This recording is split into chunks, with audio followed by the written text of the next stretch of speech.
BJP के पूर्व नेता और विधायक टी राजा एक बार फिर से सुर्खियों में हैं। इस बार उन्होंने यूपी की जो कानून व्यवस्था है उस पर सीएम योगी आदित्यनाथ की तारीफ कर दी। कहा कि गुजरात में भी यही मॉडल लागू हो जाना चाहिए, क्योंकि टी राजा जानते हैं कि यूपी में अपराध किया तो यमराज से मुलाकात पक्की है।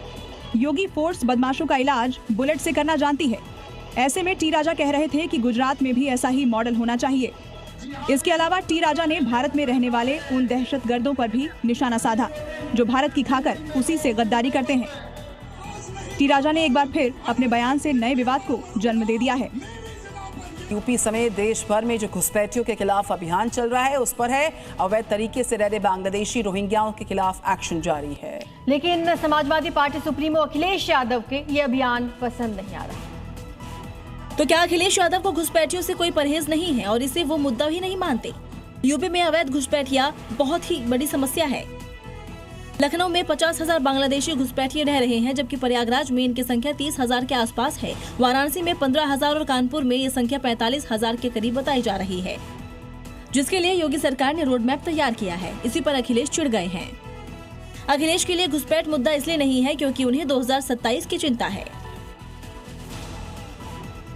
बड़ी खबर है बिहार विधानसभा इलेक्शंस पर। यहाँ पर बड़ी जानकारी है कि आरजेडी ने उम्मीदवारों को सिंबल्स का वितरण किया है। सिंबल बांटे। सीटों के बंटवारे से पहले ही सिंबल बांट दिया गया है। आरजेडी अध्यक्ष लालू प्रसाद यादव ने ये सिंबल बांटे हैं। मनेर, संदेश, मटिहानी सीट के उम्मीदवारों को सिंबल दे दिया गया है।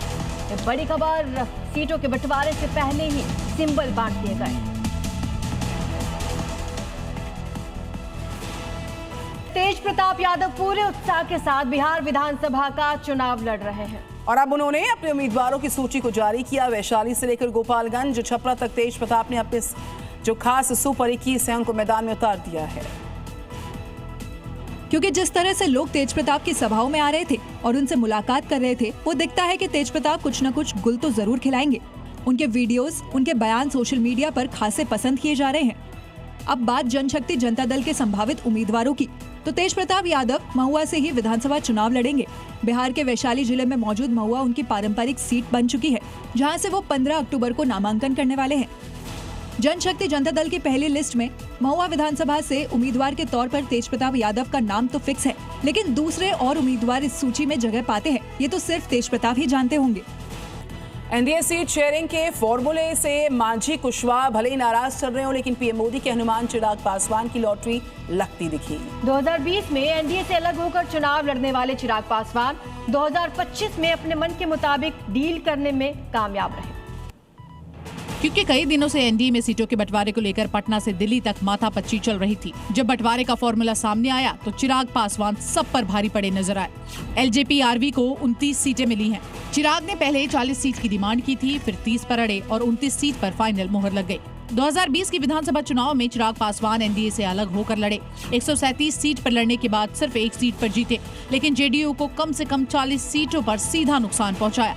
लोकसभा चुनाव से पहले चिराग पासवान ने एनडीए में वापसी की और 100% स्ट्राइक रेट के साथ 5 सीटों पर जीत हासिल की, जिसके बाद विधानसभा में विधायक की पार्टी एलजेपी आरवी 29 सीट हासिल करने में सफल रही, जो ये साबित करने के लिए काफी है कि बिहार की सियासत में चिराग का दबदबा कायम है।